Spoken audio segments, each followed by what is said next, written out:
지난 2019년 12월에 아르헨티나의 코르도바 주에 사는 세 자녀의 어머니 마리아 페레이라가 일명 묻지마 폭행을 당하게 됩니다.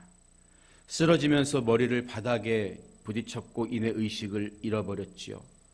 행인들의 도움으로 급히 인근 병원으로 옮겨졌지만 의식을 되찾지 못했어요. 응급실로 달려간 페레이라의 남편은 아내가 뇌사 위험에 처해 있다는 청천벽력 같은 소리를 듣게 됩니다. 그리고 며칠 후에는 아내가 식물인간이 되었다고 하면서 살아있을 때 장기를 기증하는 것이 어떻겠냐는 병원 측의 제안도 듣게 됩니다. 하지만 남편 마틴 델가도 씨는 아내를 포기하지 않습니다. 세 자녀가 있었는데 새 아이를 두고 쉽게 떠나지 않으리라고 굳게 믿었던 거죠. 그렇게 한 달이란 시간이 흘렀고 아이들에게 처음으로 병상에 누워있는 엄마 모습을 보여주게 되는데 생명유지 장치를 달고 있는 엄마의 모습을 본 첫째와 둘째 아이는 울음을 터뜨립니다. 2살밖에 안 된 셋째 딸도 영문을 모른 채 따라 울었지만 이내 배고프다고 칭얼대면서 오랜만에 본 엄마의 가슴을 파고들었죠. 그때 기적 같은 일이 일어납니다. 손가락 하나 까닥이지 못했던 페레이라가 눈도 뜨지 못한 상태에서 환자복을 잡아 내리더니 칭얼대는 막내딸에게 모유를 본능적으로 먹이기 시작한 거예요. 이 장면을 지켜보던 가족은 끌어안고 눈물을 흘렸다고 합니다. 의사들도 모성 본능이 페레이라를 깨어나게 했다는 것 외에는 달리 설명할 길이 없다는 이야기를 했죠. 우리 어머니들은 자녀들을 위해서 못할 것도 없고 두려울 것도 없는 존재입니다. 그래서 밀턴 벌리라는 미국의 코미디언은 만약에 진화론이 사실이라면 왜 엄마들에게 손이 2개만 있겠는가? 이런 재치 있는 말을 하기도 했죠. 자녀를 돌보는 엄마의 손은 2개로 부족할 때가 많잖아요. 오늘 우리가 읽은 본문 말씀 속에도 자녀를 위해서 어떤 일도 마다하지 않는 한 어머니의 모성애가 드러나 있습니다.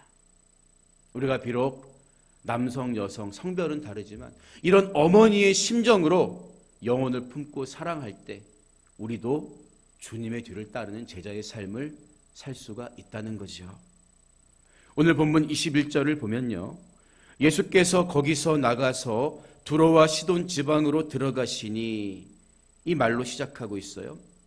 지도를 보면 이스라엘 북서쪽의 해안가, 지금의 레바논에 속하는 땅에는 두로와 시돈이라는 도시가 있었습니다. 같은 사건이 기록된 마가복음을 보면요.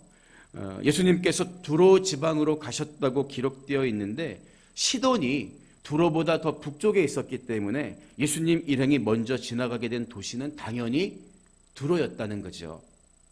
두로는 말씀드린 대로 해안가에 위치한 항구 도시였는데 시돈과 함께 구약시대 페니키아라는 국가를 형성하고 해상무역으로 최고의 번성기를 구가하던 도시였지요.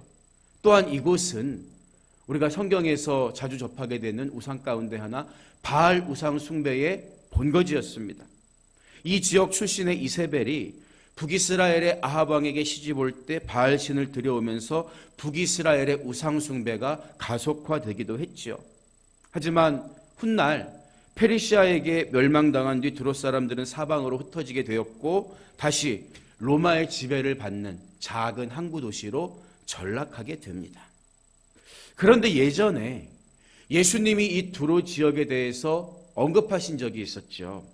마태복음 11장으로 거슬러 올라가면 예수님의 권능을 많이 보여주신 지역 사람들이 회개하지 않음을 책망하시면서 화 있을진저 고라시나 화 있을진저 벳세다야 너희에게 행한 모든 권능을 두로와 시돈에서 행하였더라면 그들이 벌써 베옷을 입고 제에 앉아 회개하였으리라. 이렇게 비교하시면서 탄식하신 적이 있었죠. 예수님이 가버나움 일대를 중심으로 한 사역을 잠시 쉬시고 예전에 그렇게 언급하셨던 두로 지역으로 들어가셨다는 거예요. 그런데 예수님이 두로 지역의 경계에 막 들어섰을 때 가나안 여인 하나가 예수님을 보면서 주 다윗의 자손이여 나를 불쌍히 여기소서 내 딸이 흉악하게 귀신 들렸나이다. 이렇게 소리치며 나왔다는 거죠. 마가복음을 보면 이 여인을 수로보니게 출신이라고 밝히고 있어요. 이스라엘 지역엔 당시 보니게라는 곳이 두 곳이 있었습니다. 그래서 구별하기 위해서 수로보니게, 쉽게 말하면 수로에 있는 보니게 이렇게 표기하고 있는 거죠. 그리고 이 여인에 대해서 가나안 여인이라고 말하고 있는데 가나안이란 명칭은 우리가 아는 것처럼 구약의 족장시대 때부터 사용하던 명칭입니다. 따라서 과거 이스라엘의 정복전쟁 당시에 진멸의 대상이었던 이방 여인이 이제 예수님 앞에 구원을 갈망하며 나오게 된 사실을 마태는 주목하고 있는 거예요. 하지만 가나안 여인이 예수님 앞에 도와달라고 나오는 것은 쉬운 일이 아니었습니다. 왜냐하면 말씀드린 것처럼 이 지역은 오래전부터 우상을 숭배해왔던 지역이었습니다. 그녀가 살던 수로보니게 지방은 더군다나 유대 역사가 유세푸스의 기록에 의하면 유대인들에 대해서 강력한 적개심까지 갖고 있었어요. 유대인들만 그 사람들을 개취급하고 무시했던 게 아니라 이 지역 사람들도 유대인들을 아주 싫어했다는 거예요. 더군다나 헬라 문화의 영향을 받아서 그들의 지식을 가지고 교만했을 수도 있다는 거죠. 이처럼 영적으로도 혈연적으로도 지적으로도 이 가나안 여인은 예수님과 그렇게 공통분모가 있다고 말할 수 없는, 상관이 없는 사람이었던 거예요. 그런데 그녀가 예수님 앞에 나와서 안타깝게 외치고 있는 거죠. 무엇 때문입니까? 무엇이 이 여인을 예수님 앞으로 나오게 했던 걸까요? 그것은 다름 아닌 자기 딸이 겪고 있는 끔찍한 고통 때문이었다고요. 보세요. 사실 귀신 들려서 불행한 인생을 살고 있는 사람은 딸입니다. 그런데 이 여인은 분명 예수님 앞에 나와서 뭐라고 고백하고 있어요? 나를 불쌍히 여기소서. 나를 불쌍히 여기소서. 여러분, 어머니는 어떤 존재입니까? 자녀의 불행이 나의 불행이다. 이렇게 여기는 사람이에요. 아니, 자녀가 고통스러울 때에 내가 차라리 그 대신 고통받기를 원한 만큼 자녀가 아프면 더 아픈 사람이 바로 어머니라는 거죠. 그러니까 딸의 문제 때문에 예수님을 찾아와서는 나를 불쌍히 여겨주세요. 이렇게 애원하고 있는 거죠. 어릴 적에 읽었던 동화 중에 이 남학신 파는 아들과 부채 파는 아들을 둔 어머니 이야기가 기억이 나요. 근데 이 어머니 근심이 뭡니까? 비가 오는 날은 아이고 부채장수 우리 아들 장사 안 될 텐데 걱정이 이만저만이 아니에요. 또 날씨가 좋으면 아이고 남학신 파는 우리 아들 장사 안 될 텐데 어떡하나 걱정이 이만저만이 아니에요. 그러니까 어떤 사람이 아니 이보시오 그게 무슨 걱정할 일이요.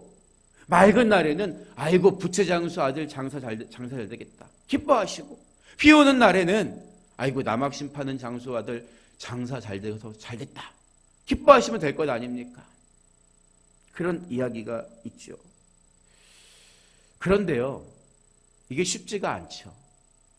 저도 부모가 되어 보니까 잘 되는 자녀에 대한 기쁨보다는 안 되고 넘어지고 이런 자녀에 대한 아픔이, 걱정하는 마음이 지워지지 않는 거예요. 어머니 심정이 이해가 됩니다. 다 같이 아픈 손가락이 맞지만 더 힘들고 더 어려운 자녀에게 마음이 쏟아지는 게 인지상정이잖아요. 사실 우리 주님의 심정도 다르지 않습니다. 여러분, 잃어버린 양의 비유를 생각해 보세요. 멀쩡히 잘 있는 99마리의 양을 남겨두고 한 마리 잃어버린 양, 길 잃고 헤매는 양을 찾아 나서는 목자의 심정이 이와 같지 않습니까? 아이고 그래도 나에게는 99마리가 있네 다행이다. 이런 목자 어디 있어요? 그게 주님의 마음이 아니거든요. 지금 이 가나안 여인은 사랑하는 딸이 귀신 들림으로 인해서 하늘이 무너지는 심정으로 죄인 같은 삶을 살다가 자녀의 불행이 마치 내 죄 때문인 것처럼 예수님 앞에 소망이 있음을 믿고 나왔다는 거예요. 하지만 제자들은 이 여인을 긍휼히 여기지 않죠. 예수님을 다윗의 자손이라고 부르면서 따라오는 이 여인이 번거롭고 짜증이 났는지 예수님, 저 쫓아오는 여인 돌려보내셔야 하지 않을까요? 청하기까지 합니다. 예수님 역시 24절을 보면 그 여인에게 나는 이스라엘 집에 잃어버린 양 외에는 다른 데로 보내심을 받지 아니하였노라. 1차적으로 거절을 하십니다. 그런데 여기서 예수님이 이스라엘 집에 잃어버린 어린 양들에게만 보내심을 받았다고 하신 말씀의 의미는 이스라엘만이 구원의 대상이라는 의미는 아닙니다. 다만 구원이 유대인에게서 난다고 하신 요한복음 4장 22절의 말씀처럼 예수님께서는 이스라엘을 통해서 이루실 인류 구원의 사역을 위해 이 땅에 오셨다는 거예요. 따라서 예수님이 이 여인에게 이런 대답을 하신 것은 다윗의 자손들에게 먼저 복음을 전하셔서 그들을 구원하는 것이, 그들로 인해 세상을 구원하게 하는 것이 예수님의 사명인데 너가 지금 나를 다윗의 자손이라고 부르는 그 의미를 너 이해하면서 부르고 있는 거니? 다윗의 자손으로 온 사람이 어떤 사역을 하는지 알고 나한테 다윗의 자손이라고 부르고 있는 거야? 이런 뉘앙스가 있다는 거죠. 왜일까요? 돼지에게 진주를 주면 그 가치를 알지 못하기 때문에 밟아버리고 맙니다. 단지 떡을 먹고 배부른 까닭에 예수님을 임금으로 삼으려고 쫓아다니는 사람들이, 유대인들이 바로 그런 사람들이었어요. 마찬가지로 복음을 받아들일 자세가 갖춰지지 않은 사람에게 복음을 주게 되면요, 복음의 가치를 알지 못하고 마구 함부로 대해도 되는 줄 아는 줄 착각한다는 거예요. 더군다나 이 여인은 이방 여인이었기 때문에 예수님은 더 신중하게 말씀하신 거죠. 예수님의 사명은 유대인을 먼저 변화시키는 것이고 세상을 변화시키는 사명은 그 유대인들의 몫이기 때문입니다. 이게 가나안 여인과 예수님의 첫 번째 대화였어요. 예수님이 거절을 했죠. 그러나 이 여인은 포기하지 않고 자기의 부르짖음에 어쨌든 대꾸를 해주신 예수님께 더 가까이 나아가서 무릎을 꿇고 애원합니다. 22절을 보면요, 여자가 와서 예수께 절하며 이르되 주여 저를 도우소서. 주여 저를 불쌍히 여기소 사던 여인이 이제는 더 적극적으로 주여 저를 도우소서 이렇게 나아오고 있는 거예요. 이 가나안 여인은 제자들의 제지에도 불구하고 더욱 예수님께 가까이 와서는 무릎을 꿇고 간구하고 있는데, 원문을 보면요, 이 절하며라는 단어가 아직 끝나지 않은 미완료형으로 쓰여지고 있어요. 무슨 말이냐 하면 이것은 그녀가 한 번 절하고 끝나게 아니라 계속 머리를 조아리면서 예수님 앞에 간구하고 있었다. 나를 도와주세요. 도와주세요. 이런 의미예요. 여러분, 기도가 이런 거예요. 한 번 기도했으니까 다 됐다. 이건 기도에 간절함이 없는 것입니다. 물론 우리가 한 번 기도도 하나님은 들으시지만 예수님이 왜 불의한 재판관과 과부의 비유를 들려주셨겠습니까? 하나님이 그 밤낮 부르짖는 자들의 억울함을 풀어주시지 않겠냐는 거예요. 하나님은 때로 우리의 간절함을 바라보실 때도 있다는 거죠. 기도는 한 번 하고 끝나는 게 아니에요. 간절한 마음으로 계속 드리는 거예요. 여기서 우리는 자녀를 위해서는 무엇이든 할 수 있는 어머니의 모습을 보게 되는 거죠. 어머니란 어떤 존재입니까? 사랑하는 자녀를 위해서 내 한 몸, 내 인격, 이게 조금 상처나는 것은 조금도 개의치 않는 존재라는 거예요. 특히 자녀 곁에 서 있는 어머니, 병들고 문제 있는 자녀 곁에 서 있는 어머니는 강한 어머니입니다. 어떤 게 강한 거예요? 진짜 능력이 있으신 하나님께 포기하지 않고 구하는 것, 이게 진정한 강함입니다. 그런데 예수님은 쉽게 그 마음을 받아주지 않으세요. 간절히 절하면서, 거듭 절하면서 도와달라는 이 여인의 간구에 대해서 예수님은 뭐라고 말씀하십니까? 26절을 보면 자녀의 떡을 취하여 개들에게 던짐이 마땅하지 아니하니라. 이런 대답을 하시잖아요. 예수님은 유대인에 대해서 앞서서 잃어버린 양, 자녀로 표현한 반면에 이 여인에 대해서는 개라고 표현하고 있습니다. 그런데요, 여기서 예수님이 사용하신 헬라어 퀴나리온이라는 단어는 보통 당시 집에서 키우는 애완견을 가리키는 단어였습니다. 이것은 유대인들이 이방인을 경멸하는 의미에서 사용한 들개 또는 사납고 악한 개와는 구별이 됩니다. 따라서 예수님이 지금 이 여인을 개라고 표현한 것은 어떤 의도적으로 인격적인 모욕을 가하기 위함이 아니라 단순히 너희들은 이방 민족이잖아. 하나님의 선택된 민족이 아니고 내가 1차적으로 사역할 대상이 아니잖아. 이런 의도를 전달하려는 목적이 있다는 거죠. 따라서 예수님은 우리가 생각하고 지레 실망하는 것처럼 굉장히 냉담하게 이 말씀을 했을 것 같지가 않아요. 오히려 저는 조금은 이 여인의 마음을 살피시기 위해서 조금은 장난스럽게 이 여인의 반응을 지켜보고자 하지 않았을까. 오히려 그런 뉘앙스에 가까운 단어가 퀴나리온, 집에서 애정을 주면서 키우는 개라는 단어에 있다는 거죠. 하지만 아무리 그렇다 해도 이 여인은 절박한 마음으로 나왔잖아요. 절대 어떤 농담 비슷한 얘기를 하려고 나온 것이 아니라 간절함을 가지고 나왔습니다. 근데 우리 당황스러운 것은 예수님도 사실 자기에게 도움을 요청하는 사람들에게 이렇게 직설적으로 거절한 적은 거의 없었다는 거예요. 설령 그가 이방인일지라도 사람들이 다 손가락질하는 죄인들일지라도 예수님은 어린아이들조차도 섬세하게 돌보시고 오히려 섬겨주셨단 말입니다. 특히 요한복음 4장을 보면요, 예수님은 사마리아 여인,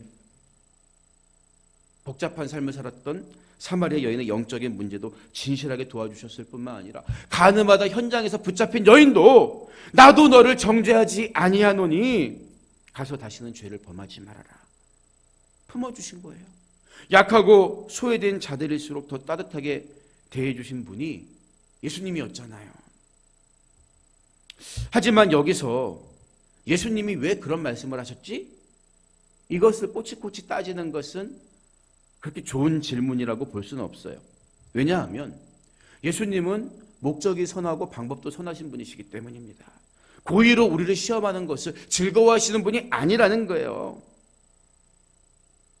그렇기 때문에 우리가 여기서 오히려 진지하게 들여다봐야 하는 것은 당시 유대인들은 아예 이방인과 말을 섞지 않고 상종하지 않았는데 왜 예수님은 이 가나안 여인을 쫓아내지 않고 이 여인의 애원에 대해서 일일이 대답해주고 계시지? 왜 계속 말을 이어가시지? 여기에 주목해야 하는 거예요. 아무 연고도 없는, 이유도 없는 이방 여인이고 애초에 고쳐줄 마음이 없으면 처음부터 상종하지 않으면 됩니다. 그래서 제자들도 귀찮게 하니까 처음부터 저 여인을 쫓아내자고 제안했을 정도 아니었습니까? 여러분, 하지만 예수님은 이 여인의 말에 일일이 대꾸해주고 계세요. 마치 우리가 두서없이 기도드릴 때도 잠잠하게 그 기도를 듣고 계신 것처럼 말이죠. 그 이유가 무엇일까요? 예수님은 그가 어떤 사람일지라도 예수님께 나오는 이들과 관계 맺기를 원하시기 때문입니다. 여러분, 가나안 여인의 소망이 여기 있었던 거예요. 예수님이 아예 그녀를 정말 사랑 취급 안 하고 대꾸도 안 했으면 이렇게 대화를 이어갈 수가 없었습니다. 그런데 자기의 간절한 부르짖음의 발걸음을 멈추신 예수님, 대답해 주시는 예수님, 그분을 붙잡고 있는 거죠. 우리가 이 점에 주목해야 하는 거예요. 사실 대부분의 사람들이요, 하나님이 내 기도를 들으시는 건지 안 듣고 계신지 이것조차 모를 때가 더 많아요. 근데 만약에 여러분이 기도를 하는 중에 하나님이 음성으로 그건 안 돼, 여러분, 그럼 그 자체가 감사한 거 아니에요? 하나님이 대꾸해 주셨어요, 안 된다고, 또는 기다리라고, 또는 알았다고. 이게 얼마나 귀한 것입니까? 이게 하나님과 우리의 관계는 정말 중요한 거예요. 근데 많은 분들이 기도하면서도 하나님이 내 기도를 들으시는지 안 들으시는지 여기를 못 넘어가죠. 그러나 응답이 뭡니까? 된다만 응답이 아니에요. 안 된다는 거 깨닫게 해주셔도 응답이에요. 대꾸해 주신 거예요. 하나님이 기다려라, 때가 될 때까지. 그것도 응답입니다. 표면적으로 보면요, 가나안 여인과 예수님의 두 번째 대화 역시 별 소득 없이 자녀의 떡을 취해서 개들에게 준 게 마땅치 않아 별 소득 없이 끝난 것처럼 보이지만, 이 여인은 지금 계속 대화하면서 응답의 자리에 더 한 걸음 다가서고 있는 거예요. 이것을 우리가 볼 수 있어야 합니다. 사람들은 근데 대부분 남에게 무시받으면 분노하게 되죠. 남들이 자기 진심을 알아주지 못하면은 폭발하게 됩니다. 자녀의 떡을 취하여 개들에게 던짐이 마땅하지 아니하니라. 이 모욕으로 들릴 수도 있는 말이잖아요, 사람에 따라서. 그런데 이 여인이 이 말씀에 어떻게 반응합니까? 27절을 보세요. 27절을 보면 주여 올소이다마는, 맞습니다, 인정하는 거예요. 개들도 제 주인의 상에서 떨어지는 부스러기를 먹나이다. 이렇게 받아넘겨요. 당시 유대에 좀 잘 사는 집의 사람들은요, 손을 씻을 때 물로 씻는 경우도 있지만 이 빵 조각으로 이 손톱을 이렇게 긁고 닦는 경우도 있었다고요. 그것을 바닥에 떨어뜨리면 집에서 키우는 개가 먹었다고 합니다. 그 표현을 하고 있어요. 여러분, 이게 굉장히 놀랍지 않습니까? 이 여인은 예수님 말씀처럼 나는 맞습니다, 나는 주인의 은혜가 필요한 개와 같은 존재라는 사실을 인정하고 있는 거예요. 얼마나 간절했으면, 얼마나 듣는 귀가 복됐으면 이렇게 나왔을까요? 여러분, 그럼 과연 무엇이 이 여인으로 하여금 되는 쪽으로 계속 매달리게 했을까요? 그녀가 수치감을 전혀 느끼지 못하는 그런 성격의 소유자였기 때문일까요? 그렇지 않아요. 단지 딸이 귀신 들려서 고통받고 있는 그런 딸을 둔 어머니였기 때문이라는 거죠. 예전에 TV를 보다가 어떤 자선단체 광고를 본 적이 있는데, 어린 나이에 몹쓸병에 걸려서 고통받고 있는 그 자녀를 품에 꼭 안은 어머니, 그 광고의 마지막 카피 문구가 너무나 강하게 기억에 남더라고요. 얼마나 그 자녀를 돌보는 게 힘들었겠습니까? 그런데 어머니가 마지막에 이런 말을 해요. 그래도 난 포기하지 않을 겁니다. 왜냐하면 난 엄마니까요.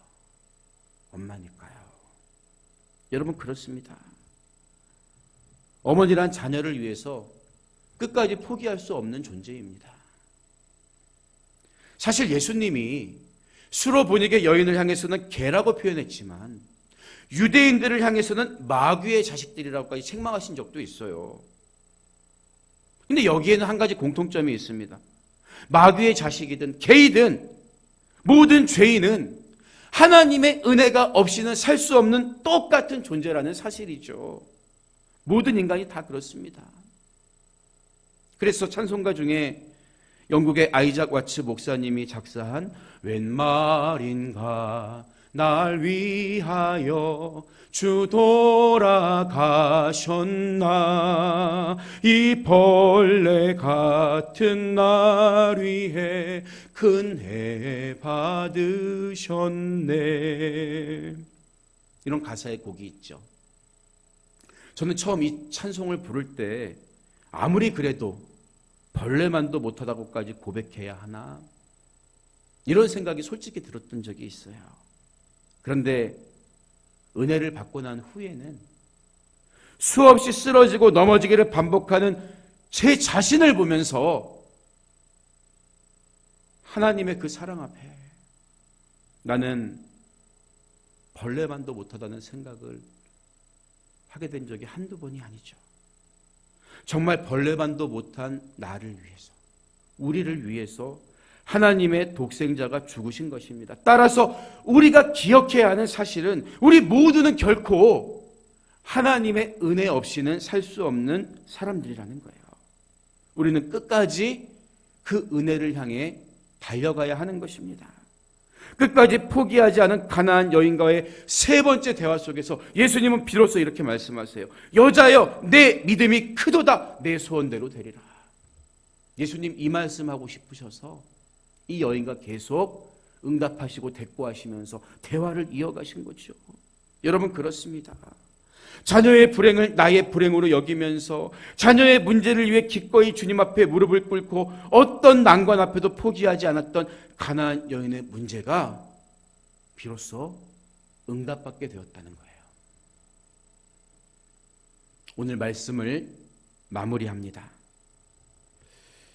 아이들이 할아버지를 보면 엄마처럼 좋아하고 따르는 이유는 남자가 아버지로서 부성애가 완성되는 나이가 할아버지가 되어서기 때문이라는 거죠.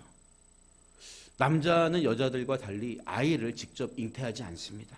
그런데 대부분의 엄마들은 아이를 낳을 때 모성애가 바로 생긴다는 거예요. 그게 왜 그럴까요? 왜 그럴까요? 자기 뱃속에 그 생명을, 그 씨앗을 잉태했기 때문입니다. 그래서 요한복음 16장에서 예수님은 십자가의 고통을 해산의 고통에 비유하신 거죠. 산모가 아이를 낳을 때 온몸에 땀과 피를 쏟으며 진통을 견뎌내는 것처럼 우리 주님께서도 영원한 생명을 주시기 위해서 고통의 깊은 골짜기를 참고 견디셨다는 거예요. 십자가는 생명을 낳는 고통의 자리입니다. 사랑하는 성도 여러분, 우리에게 귀신 들린 딸이 없을지라도 우리가 똑같은 부모의 심정으로, 영적 부모의 심정으로 죽어가는 영혼들을 바라본다면 이 부모의 마음으로 주님 앞에 똑같이 매달리고 그 영혼을 위해서 기도할 수 있지 않을까요? 그래서 바울은 갈라디아 교회 성도들에게 나의 자녀들아 너희 속에 그리스도의 형상을 이루기까지 다시 너희를 위하여 해산하는 수고를 하노니 이렇게 고백한 거죠. 그래서 육신의 어머니뿐만 아니라 영적인 부모, 영적인 어머니는 예수님을 가장 많이 닮은 사람이라는 거예요. 여러분 모두가 그런 사람이 되어서 해산의 수고로 영적 아이들을, 다음 세대를 끊임없이 남기는 귀한 주님의 손길들이 되시기를 주님의 이름으로 부탁드립니다.